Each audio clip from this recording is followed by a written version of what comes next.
स्मृतापि तरुणातपं करुणया हरन्ति नृणाम् अभङ्गुरतनुत्विषां वलयिताशतिर्विद्युतां कलिन्दगिरिनन्दिनी तटसुरद्रुमालम्बिनी मदीयमतिचुम्बिनी भवतु कापि कादम्बिनी। यह रसगंगाधरस्य अयं पाठक्रमः जायते।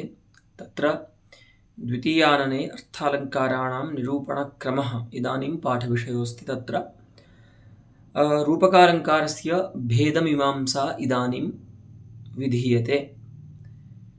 तत्र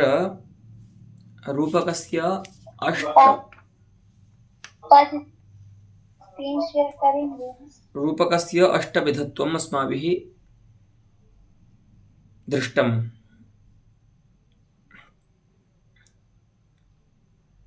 अद्य तत्र सावयवरूपकस्य समस्तवस्तुविषयं रूपकं यदस्ति भेदः, सः भेदः दृष्टः। इदानीं तस्यैव भेदस्य द्वितीयमुदाहरणं प्रदर्श्यते, तद्वयं पश्यामः।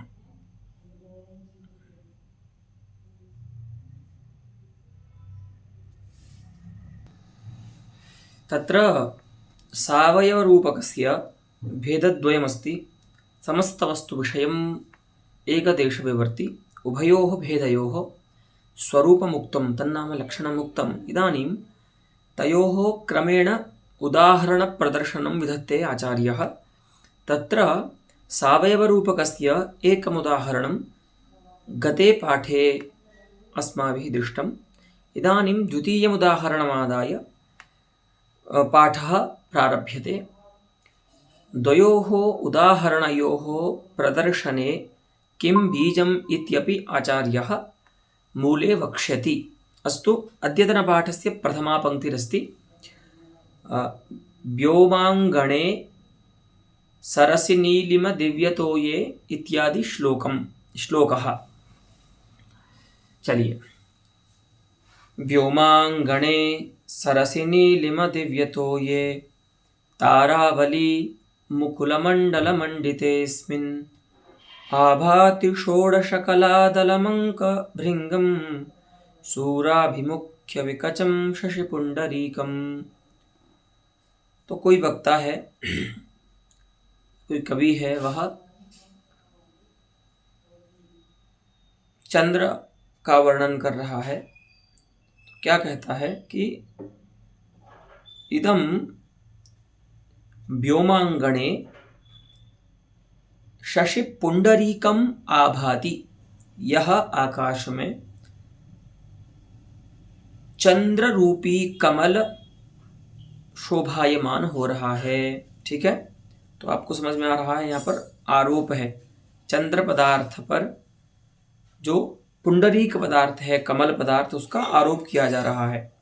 तो अयं मुख्यार्थः अस्ति यत् अस्मिन् व्योमांगणे इदं शशिपुंडरीकम् आभाति, शोभते, इस आकाश में चंद्र रूपी कमल शोभित हो रहा है। अब यहाँ पर एक ही आरोप नहीं है, अन्य भी आरोप है। तो देखिए, अब ये व्योमांगण कैसा है, आकाश का जो स्थान है वो कैसा है, तो कह रहे हैं सरसी। ठीक है, तो व्योमांगणे सरसी, आकाश रूपी सरोवर में। ठीक है, और वो सरोवर कैसा है, तो नीलिम दिव्यतोये, नीलिमा एव दिव्यतोयम यस्मिन् तस्मिन्, अर्थात अंधकार नैल्यमेव नाम कृष्णत्वमेव, दिव्यम अर्थात प्रसन्नम जलम, यस्मिन् तत् नीलिम दिव्यतोयम सरह अथवा व्योमांगणम। तो वहां पर जब सरोवर बना रहे हैं तो आप उसमें जल भी लाइए। तो जल क्या है उसका, तो वह जो उसकी नीलता है आकाश की, वही दिव्य जल है उस सरोवर में। और क्या है, तारावली मुकुल मंडल मंडितेस्मिन्,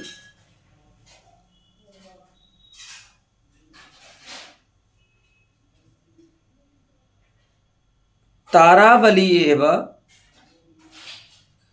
मुकुलमंडलम, अर्थात कमल कलिकानां मंडलम तेन तारावली मुकुलमंडलेन मंडितम यदस्ति सरह तादृशे सरसी, अर्थात तारावली रूप वो जो नक्षत्रों की पंक्ति है उसको कमल की कली बना रहे हैं। ठीक है, एक कमल तो विकसित हो गया है, चंद्र रूपी जो कमल है वो तो विकसित हो गया है, लेकिन कुछ कली रूप में भी हैं कमल। तो वो जो कली रूप में कमल हैं वो कौन है? तो जो चंद्रेतर अन्य नक्षत्र हैं वे सभी अभी यहाँ पर कली हैं। तो तारावली मुकुलमंडल मंडिते अस्मिन् व्योमांगणे सरसी इदम आभाति शशिपुंडरीकम आभाति, कमल रूपी चंद्र जो है वो शोभित हो रहा है।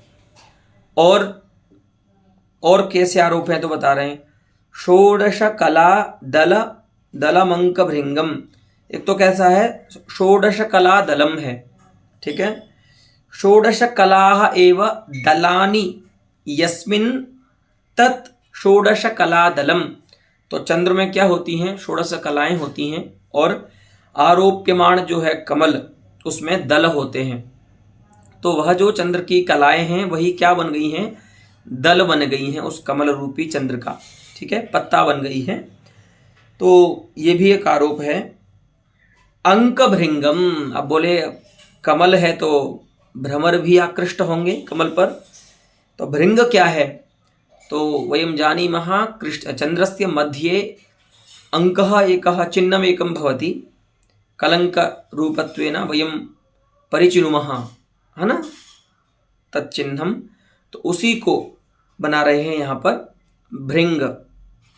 अस्तु, तो अंकः एव भृंगः यस्मिन् तत् अंक भृंगम शशिपुंडरीकम, तो जो चंद्र का कलंक रूप चिन्ह है वही क्या बन गया है? भ्रमर बन गया है। तो वहाँ पर दोनों में सादृश्य भी है कृष्णत्वेन, भ्रमर भी कृष्ण होता है और चंद्र के मध्य में जो अंक है वह भी कृष्ण है। तो इस प्रकार से आरोपित अभेद यहाँ पर भी हो जाएगा। तो नारायण, इस प्रकार का जो शशिपुंडरीक है, और कैसा है वो शशिपुंडरीक? तो सूराभिमुख्य विकचम, सूरः सूर्यः मरीचिमाली, तस्य आभिमुख्येन विकचम यदस्ति विकसितम यदस्ति एतादृशम शशिपुंडरीकम, सूर्य के आभिमुख्य से जो विकसित हुआ है ऐसा जो कमल है वह इस आकाश रूपी सरोवर में शोभित हो रहा है। अब यहाँ पर देखिए सावयवत्व तो कैसे है इस रूपक का? तो यहाँ पर अनेक आरोप हैं, है ना, और वे सभी आरोप परस्पर सापेक्ष हैं। ठीक है, तो परस्पर सापेक्ष निष्पत्तिकत्व ही तो सावयवत्व बताया था कि यत्र अनेकेषाम् आरोपाणां परस्परापेक्ष निष्पत्तिकत्वं यत्र भवति, जहाँ पर अनेक आरोपों में, अनेक रूपकों में परस्पर निष्पत्तिकत्व होता है, अर्थात एक दूसरे को उत्पन्न करने की जहाँ पर क्षमता होती है, ऐसी अपेक्षा वाले जो अनेक आरोप होते हैं उन आरोपों के संघात को ही हम सावयव रूपक कहते हैं। तो अत्र भवन्तः पश्यन्तु, सरसः व्योम्नि आरोपः,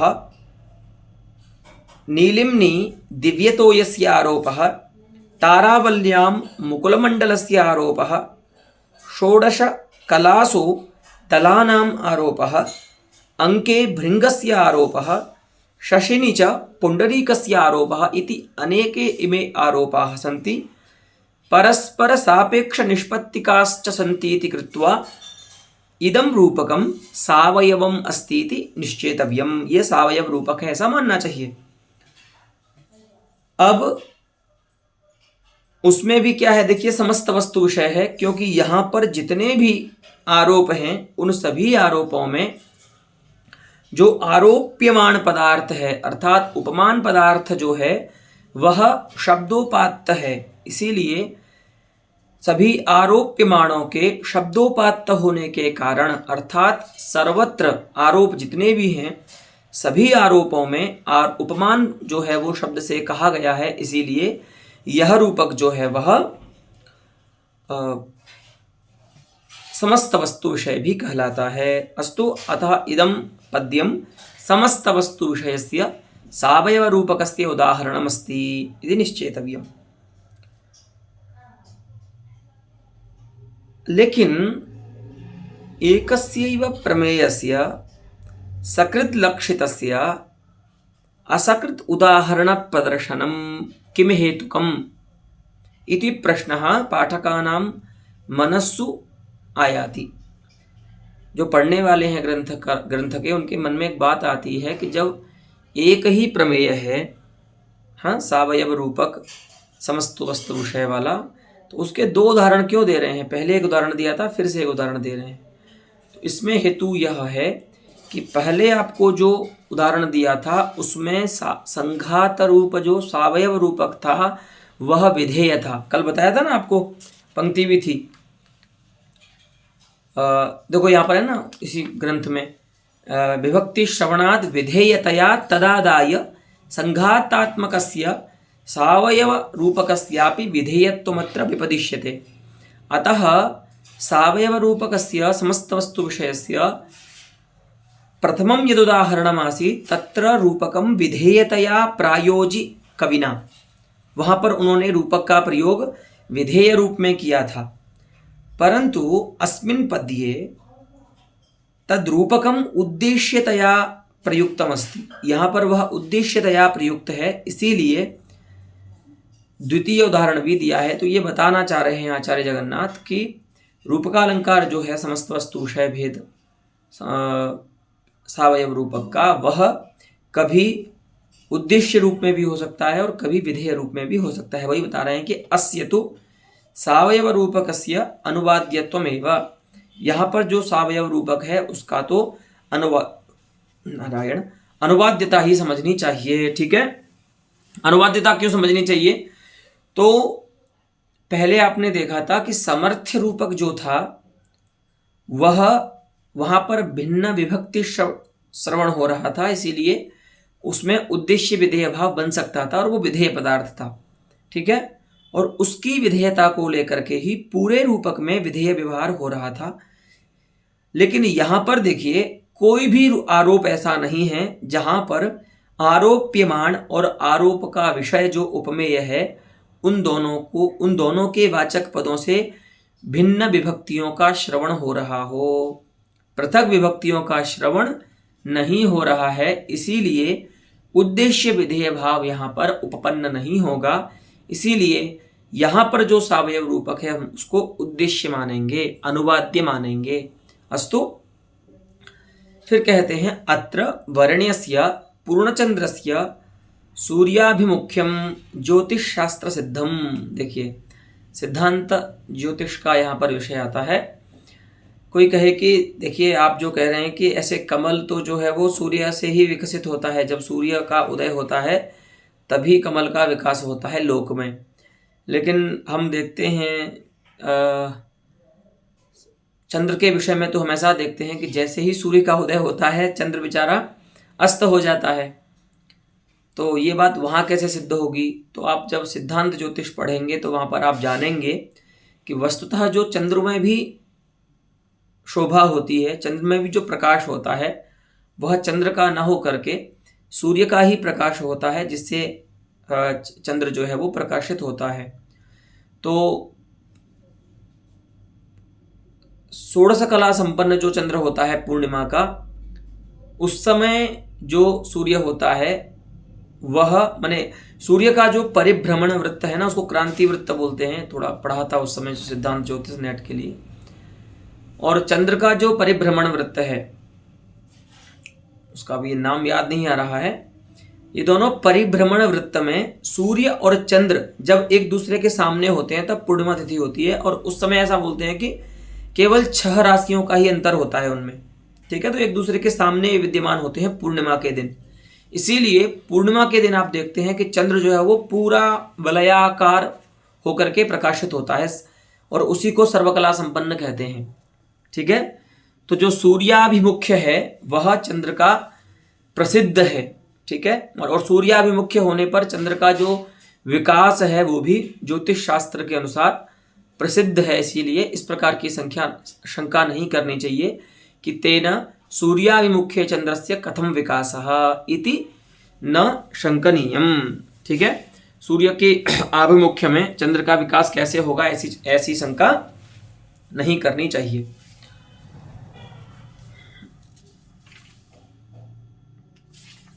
इत्थं सावयवं रूपकम् अविधाय तत्रापि तस्य समस्तवस्तुविषयभेदम् अविधाय एकदेशविवर्तिरूपकम् अविधातुं ग्रंथं करोति आचार्यः। पश्यन्तु, एकदेशविवर्ति सावयवं यथा। तो एकदेशविवर्ति रूपक के बारे में आपको बताया था कि जहाँ पर अनेक रूपकों के होने पर किसी एक अवयव रूप किसी एक देश में ही रूपक स्पष्ट होता है, क्योंकि वहीं पर आरोप्यमान और आरोप विषय दोनों पदोपात्त होते हैं। अन्य रूपकों में आरोप्यमान जो होता है वह शब्दोपात्त नहीं होता।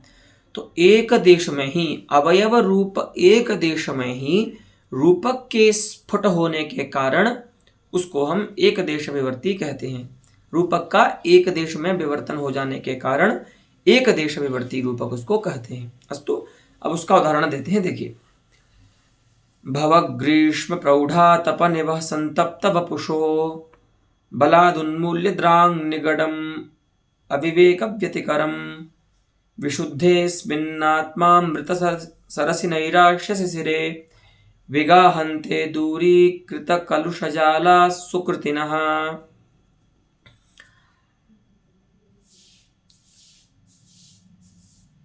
आत्मामृत सरसि,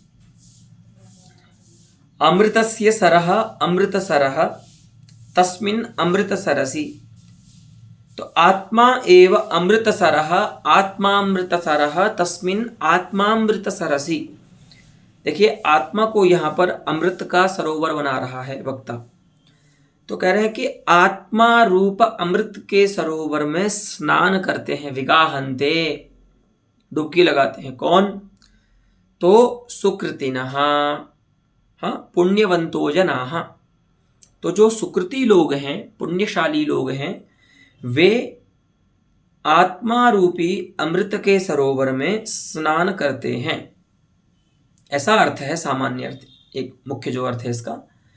लेकिन उनका विशेषण देखिए क्या बता रहे हैं। सुकृतियों का विशेषण दे रहे हैं कि भव ग्रीष्म प्रौढ़ातप निवह संतप्त वपुषः। कैसे हैं ये सुकृति लोग? तो भव एव ग्रीष्मः, भव ग्रीष्मः, संसार ही है। संसार ही है, क्या है? ग्रीष्म ऋतु है।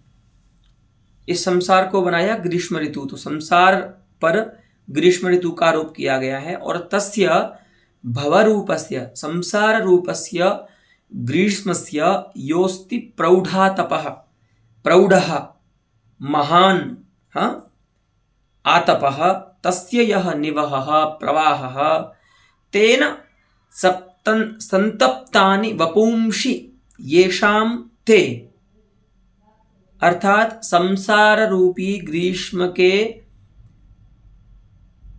बलिष्ठ आतप से, आतप के प्रवाह से संतप्त हो गए हैं, जल रहे हैं शरीर जिनके, ऐसे सुकृति लोग। ठीक है, ऐसे पुण्यशाली लोग जो संसार रूपी ग्रीष्म ऋतु के आतप के कारण जिनके शरीर जल रहे हैं, ऐसे लोग। ठीक है, तो वो क्या करते हैं?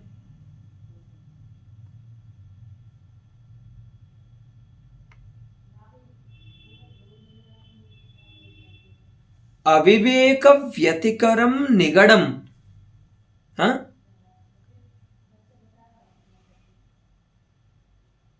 अविवेकस्य संबंधः यह अस्ति निविडः, अर्थात पाशः, बंध। तो अविवेक पर यहाँ पर बंधन का आरोप किया जा रहा है कि वे जो सुकृति लोग हैं, पुण्यशाली लोग हैं, वे अज्ञान रूपी पाश को द्राक बलाद उन्मूल्य, शीघ्र ही बलपूर्वक तोड़ करके, अविवेक रूपी जो जाल बिछा रखा है माया ने उनके ऊपर, उस जाल को तोड़ करके बलाद उन्मूल्य अस्मिन आत्मामृत सरसी विशुद्धे, विशुद्ध जो यह आत्मा रूपी अमृत का सरोवर है, इसमें वे क्या करते हैं, स्नान करते हैं। और कैसे हैं वो सुकृति लोग, तो एक और विशेषण दे रहे हैं उनका, दूरीकृत कलुष जालाः, दूरीकृतानि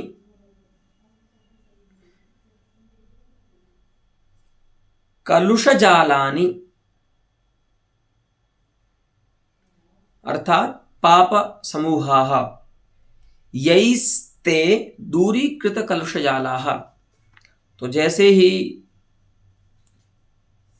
उन्होंने अविवेक रूपी पाश को तोड़ करके पास को तोड़ा, वैसे ही वो क्या हो गए, दूरीकृत कलुष जाला, उनके पाप जो है वो नष्ट हो गए। और उसके बाद नैराश्य शिशिरे,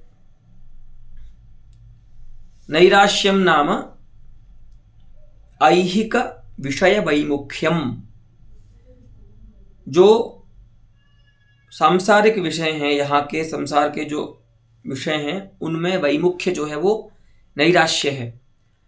तो तेन शिशिरे, तो जब सांसारिक ऐहिक विषयों में नैराश्य आता है, वैमुख्य आता है, तभी आत्मबोध के प्रति जो जीव है वो प्रवृत्त होता है। तो नैराश्येन शिशिरम यदस्ति आत्मामृत सरः तस्मिन् नैराश्य शिशिरे आत्मामृत सरसि विशुद्धे सुकृतिनः विगाहन्ते। तो इसका अर्थ सामान्य रूप से ये हुआ कि जब संसार रूपी ग्रीष्म ऋतु के संताप से दुखी होकर के अज्ञान रूपी पाश को तोड़ करके नष्ट पाप वाले पुण्यात्मा होते हैं, तब वे संसार के वैमुख्य से जो शीतल हो गया है, ऐसा जो आत्मा रूपी अमृत सरोवर है, उस विशुद्ध सरोवर में स्नान करते हैं। ठीक है, यह इसका अर्थ है। अब देखिए, अत्र सहचरैः निगडादि रूपकैः सुकृतिषु गजरूपकम आक्षिप्यते। अब देखिए, यहाँ पर जितने भी आरोप हैं कि अविवेक पर निगड़ का आरोप है, पाश का, ग्रीष्म का संसार पर आरोप है, हाँ, आत्मा पर अमृत सरोवर का आरोप है, तो ये जो सभी आरोप हैं, उन आरोपों की सहायता से ये सब सहचर हैं पदार्थ, जो आरोप्यमान पदार्थ हैं वो सहचर हैं। किसके? तो गज के। तो जो हस्ती होता है, हाथी, वह भी इसी प्रकार से सरोवर में स्नान करता है, अपने बंधनों को तोड़ करके चला जाता है।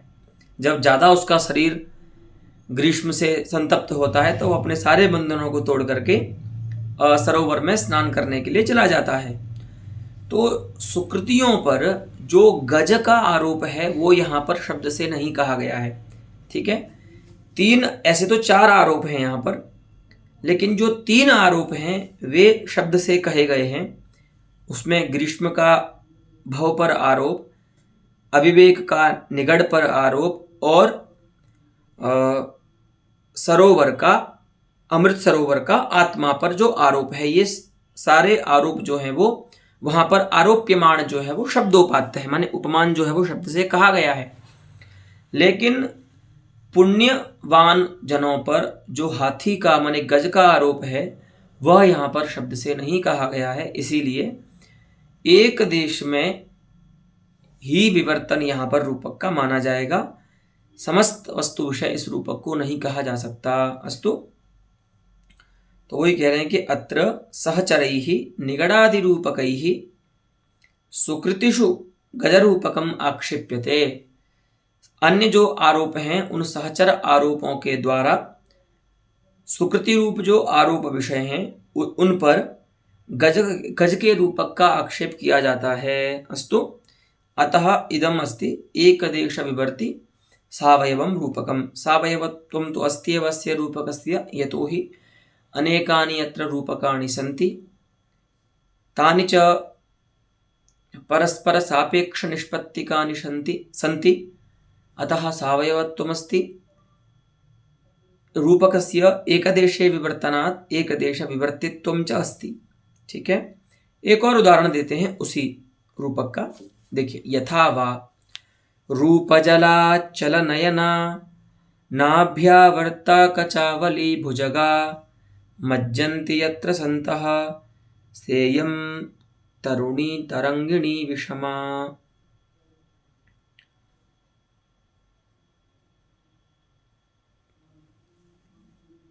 इयं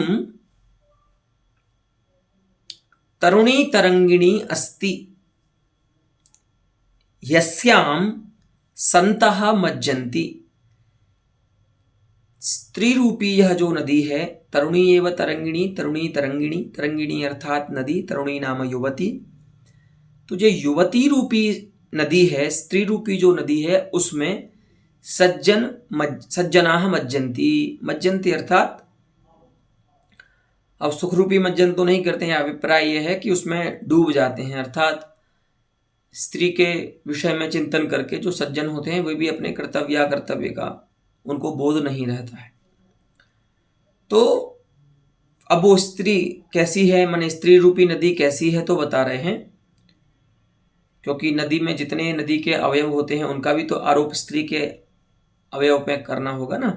तो बता रहे हैं कि ये जो स्त्री रूपी नदी है वो कैसी है। रूप जला, सबसे पहले तो जली नदी में जल होना चाहिए। तो इस स्त्री में क्या है, तो कह रहे हैं रूप जला, रूपमेव जलम यस्याम सा रूप जला। इस स्त्री में जो रूप है वही इसका जल है नदी का। तो रूप जला। अच्छा, नदी में आवर्त भी होते हैं। आवर्त अर्थात जब उत्कट प्रवाह होता है प्रायः वर्षा ऋतु के समय में, तो आपने देखा होगा बहुत कई जगहों पर नदी में पानी गोल घूमता है ना। तो उसको बोलते हैं आवर्त, है ना। तो नदी में आवर्त होते हैं, स्त्री में क्या है, तो कहें नाभि एव आवर्तः यस्यां सा नाभ्यावर्ता। तो जो उसकी नाभि है वही आवर्त है, आवर्त के समान वलयाकृत है, वलयाकार है। और नदी में तो सर्प भी होते हैं, तो कह रहे हैं तो यहाँ पर क्या है सर्प स्त्री में, तो कचावली भुजगा। कचावली एव भुजगाः यस्यां सा कचावली भुजगा। केशों की जो पंक्ति है, कचाः केशाः तेषाम् आवली अर्थात पंक्ति, सा एव भुजगाः यस्यां सा। तो जो केश की पंक्ति है, जो केश है नायिका के काले, वही क्या है, भुजग हैं, सर्प हैं। ठीक है, तो इस प्रकार की जो यह सेयम या तरुणी तरंगिणी अस्ति, और वो कैसी है, विषमा। विषमा बता रहे हैं, भयंकर बता रहे हैं, है ना। तो यहाँ पर एक प्रकार से यही है कि परस्त्री के विषय में जो लोग मुग्ध हो जाते हैं, संत, ऐसे लोगों के लिए कहा जा रहा है विषमा स्त्री है वो। तो जैसे नदी में जब तेज भाव होता है, सामान्य समय में उसमें ऐसे सर्प वगैरह ज़्यादा देखने को नहीं मिलते, ये आवर्त वगैरह देखने को नहीं मिलते हैं। लेकिन जब वर्षा ऋतु के समय में आवक जल की अधिक होती है तब उसमें ये सब देखने को मिलता है, और उसमें विषमा कही जाती है, असेवनीय होती है उस समय नदी का सेवन नहीं करना चाहिए। और धर्मशास्त्रों में तो ये भी है कि चातुर्मास से जो होता है, चतुर्मास जो होता है, उसमें नदियों का जो पवित्र नदी है उनका भी सेवन नहीं करना चाहिए। खैर, तो विषमा जो तरुणी तरंगिणी है उसमें संतः अर्थात साधवः मज्जन्ति। तो यहाँ पर भी देखिए अनेक आरोप हैं, और वे सभी आरोप परस्पर सापेक्ष निष्पत्तिक हैं, इसीलिए यह रूपक है, सावयव रूपक है। ठीक है, मुख्य आरोप जो है वो नदी का स्त्री पर है और उसके नदी के जो अवयव हैं उनका भी आरोप स्त्री के अवयव पर किया गया है, इसलिए सावयव रूपक है। लेकिन एक ऐसा विशेषण है तरुणी तरंगिणी का जहां पर हमने उसका अर्थ नहीं किया चल नयना। तो चले अर्थात चंचले नयने यस्याह सा चल नयना। ठीक है, तो देखा आपने नदी में जितने अवयव हैं सबका आरोप स्त्री के अंगों पर, स्त्री के अवयवों पर कर दिया। लेकिन नदी में मीन भी तो होती है ना, तो उस मीन का आरोप तो नहीं किया।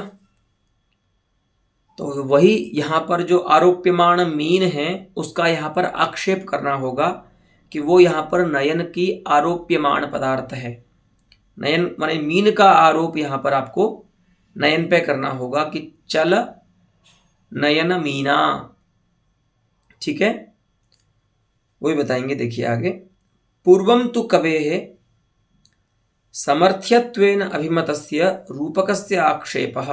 हाँ देखिए, भव ग्रीष्म प्रौढ़ातप इत्यादि श्लोक में जो आक्षेप किया गया था रूपक में, वह मुख्य रूपक में आरोप किया गया था। देखो वहां पर मुख्य रूपक क्या था, पुण्यशाली जनों पर गज का आरोप, तो उसमें गज का आरोप आक्षेप किया गया था, तो वो समर्थ्य रूपक में आक्षेप की बात कही गई थी।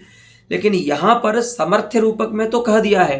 समर्थ्य रूपक कौन सा है यहां पर, तरंगिणी का तरुणी पर जो आरोप है, नदी का स्त्री पर जो आरोप है वो समर्थ्य रूपक है, अन्य जो है वो उसके समर्थक रूपक हैं। तो समर्थ्य रूपक तो यहां पर पूर्ण है, आरोप्यमाण भी शब्दोपात्त है, आरोप विषय भी शब्दोपात्त है।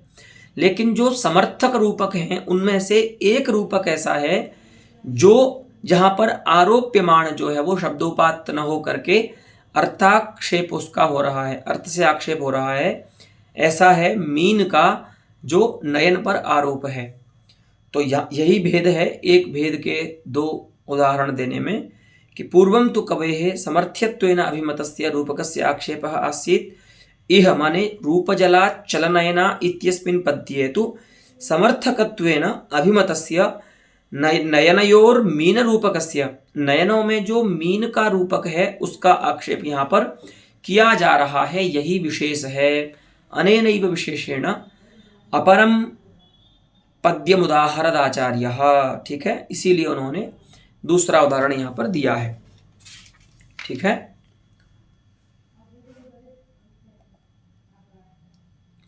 फिर कहते हैं अत्र च चमत्कार विशेष जनकतया रूपक संघातात्मकमपि सावयव रूपकम रूपकालंकृति भेदगणनायां गण्यते। यथा हाँ देखिए,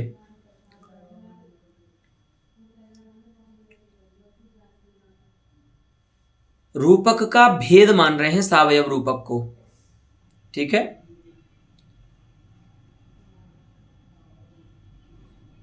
ऐसा माने पृथक भेद मानने में क्या प्रयोजन है ये बता रहे हैं मुख्य रूप से। ठीक है, सावयव रूपक को तो वही कह रहे हैं चमत्कार विशेष जनकतया, क्योंकि सामान्य रूपक की अपेक्षा यह जो संघातात्मक रूपक होता है, माने समूह रूप जो रूपक होता है, उसका कुछ अलग चमत्कार होता है, कुछ विशेष चमत्कार होता है। तो उस विशेष चमत्कार का जनक होने के कारण हम क्या कर रहे हैं, रूपक संघातात्मकमपि सावयव रूपकम रूपालंकृति भेदगणनायाम गण्यते।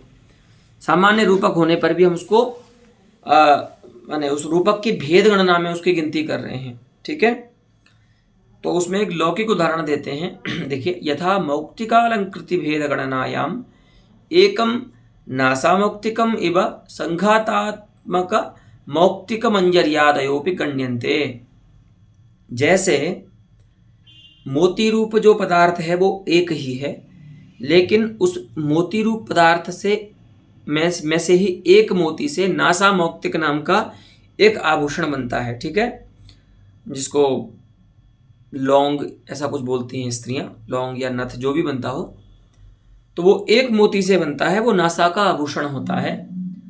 और उन्हीं मोतियों कई मोतियों को लेकर के उनके समुदाय से, उनके संघात से एक मौक्तिक मंजरी बनती है, मौक्तिकों की माला बनती है।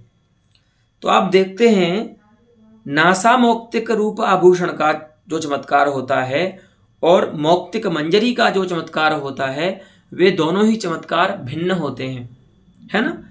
तो जैसे मोतियों से बने हुए अलंकारों की गणना में नासा मौक्तिक को अलग गिना जाता है, मौक्तिक मंजरी को अलग गिना जाता है, उसी प्रकार से रूपकालंकार की भेद गणना में रूपक सामान्य को अलग गिनते हैं और संघात रूप जो सावयव रूपक है उसको अलग से गिना जाता है, ठीक है। अन्यथा अगर आप ऐसा नहीं करेंगे तो माला रूपस्य उपमादेहे तद्भेद गणने अगणन प्रसंगात, तब तो आपने माला रूप जो उपमा थी उसकी भी उपमा अलंकार के विषय में सभी ने, अन्य आचार्यों ने, सभी ने अलग से गणना की है, भेद गणना की है, उसको उपमा के अंतर्गत नहीं माना है। तो वो भी क्या हो जाएगा, उसकी भी गणना अयुक्त हो जाएगी, अगणन प्रसंग वहां पर आएगा, ठीक है। और एक और बात है, इस बात के प्रतिपक्ष में कोई कहेगा कि एतेन गवाम संघातः गोभेदानां कपिलादीनां गणनायां यथा न गण्यते तथा रूपक भेद गणना प्रस्तुतौ न तत्संघातात्मकं सावयवं गणनीयम्। जैसे गायों के समुदाय जो होता है गायों का, वह समुदाय कपिलादि गायों की गणना में उस समुदाय की गणना नहीं की जाती, माने एक समुदाय की गणना नहीं की जाती है, वर्ण के दृष्टि से गणना की जाती है। तो जैसे वर्ण की दृष्टि से गायों की गणना किए जाने पर गायों के समूह को पृथक नहीं गिना जाता, ऐसे ही रूपक की भेद गणना में रूपकों का जो समुदाय है उसको अलग से नहीं गिनना चाहिए। मतलब इनका कहने का अभिप्राय ये है, ये समझ लीजिए कि भैया मान लीजिए कोई पदार्थ है, उसका आपने सामान्य लक्षण कर दिया, और अगर वही लक्ष्य किसी स्थल में आपको समूह के रूप में प्राप्त हुआ तो क्या आप उसको कुछ विशेष उसका भेद मानेंगे? उस पदार्थ का नहीं मान सकते। ऐसा पूर्व पक्ष है, ठीक है, कि अगर आपने मान लीजिए गंधवत्वम पृथ्वी का लक्षण किया और कहीं पर आपको घटपट आदि अनेक पृथ्वियां प्राप्त हो गई, ठीक है, समूह में पृथ्वी तो प्राप्त हो गया, तो क्या आप उसको पृथ्वी का भेद मानेंगे? क्या नहीं, ऐसा तो कोई नहीं मानता है। तो वैसे ही यहां प्रश्न हो रहा है कि जहां पर अनेक रूपक होते हैं, क्या उसको रूपक का भेद मानना चाहिए? क्या वो तो सामान्य रूपक ही है? तो बोलते हैं नहीं, ये बात वहां अप्लाई न हो गायों के, कपिलादि गायों, क्योंकि वहां पर वर्ण की दृष्टि से भेद किया जा रहा है ना गायों का, तो वहां पर भले गायों का समुदाय अलग से न गिना जाए, लेकिन यहां पर हम चमत्कार जनकता की दृष्टि से भेद करते हैं अलंकारों का, कि अगर एक ही अलंकार में एक बार रहने पर एक जितना चमत्कार हो रहा है उससे कुछ विलक्षण चमत्कार उसी अलंकार के समूह में रहने पर हो रहा है, तो हम समूह में रहने वाले उस अलंकार को भेद रूप में मानेंगे। जैसे एक रूपक से होने वाला चमत्कार और अनेक रूपकों से होने वाला चमत्कार दोनों भिन्न हैं, इसीलिए एक रूपक को हम अलग मानते हैं भेद, और रूपकों का जो समुदाय होता है, समूह संघात, उसको हम उसका रूपक का भेद मानते हैं, जिसका नाम है सावयव, ठीक है। तो एतेन माने हमारे इस प्रकार के व्याख्यान से ये बात भी निरस्त हो जाती है कि जैसे कपिलादि गायों के भेद गणना में गायों का समुदाय नहीं गिना जाता, ये जो कहा गया है वह भी परास्त हो गया, है ना। और आगे कहते हैं एवं अस्मात् संघातात्मकात् सावयवात् मालारूपकस्य संघातात्मकत्वेन विशेषेपि अविशेषेपि एकविषयकत्व परस्परनिरपेक्षत्वाभ्याम् अस्ति महान् विशेषः। इदानीं कश्चित् पृच्छति यत् यदि रूपकाणाम् अनेकत्वमेव सावयवत्वं तर्हि मालारूपकेऽपि अनेकानि रूपकाणि भवन्ति। माला रूपक में भी अनेक रूपक होते हैं, तो क्या हम उसको भी सावयव रूपक कहेंगे क्या? तो बोलते हैं नहीं, एक चीज वहां पर अविशेष है अर्थात सामान्य है कि यहां पर भी संघात होता है सावयव रूपक में और वहां पर भी संघात होता है, माने समुदाय होता है रूपकों का। तो संघातात्मकत्वम उभयत्र सामान्यमस्ति, माला रूपके सावयव रूपके च, दोनों जगह समुदाय होता है अनेक आरोपों का। लेकिन दो विशेष हैं, अयम तो संघातात्मकत्वं धर्मः अविशेषः, परंतु द्वौ विशेषावपि धर्मौ तत्र वर्तेते। एकमस्ति एक विषयकत्वं, तत्र माला रूपके एक विषयकत्वं भवति।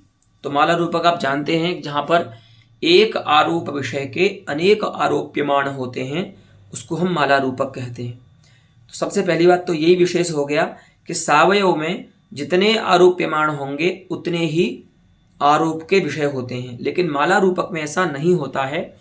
माला रूपक में केवल एक ही उपमेय होता है और उसके अनेक उपमान होते हैं।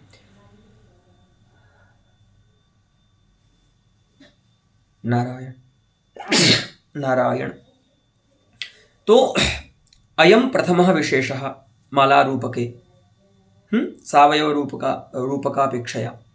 और दूसरा विशेष यह है कि वहां पर जो अनेक आरोप होते हैं वे परस्पर सापेक्ष निष्पत्तिक नहीं होते, ठीक है, वे परस्पर निरपेक्ष होते हैं। तो उनमें परस्पर निरपेक्षत्व रहता है अनेक आरोपों में, और यहां पर तो परस्पर सापेक्ष निष्पत्तिकत्व रहता है। तो अयम द्वितीयः विशेषः। तो एताभ्याम द्वाभ्याम विशेषाभ्याम सति संघात्मकत्व धर्मे अविशेषे अस्ति महान विशेषः। फिर भी एक धर्म से समानता होने पर भी दो ऐसे धर्म हैं जिनसे बहुत भेद जो है वो माला रूपक से सावयव रूपक का रहता है। अस्तु, तद एतावता अलम अद्यतनपाठेन इत्थं सावयव रूपकस्य भेदमीमांसा अत्रैव समाप्ता भवति। इतः निरवयव रूपकस्य विमर्शं वयं ज्ञास्यामः। अस्तु।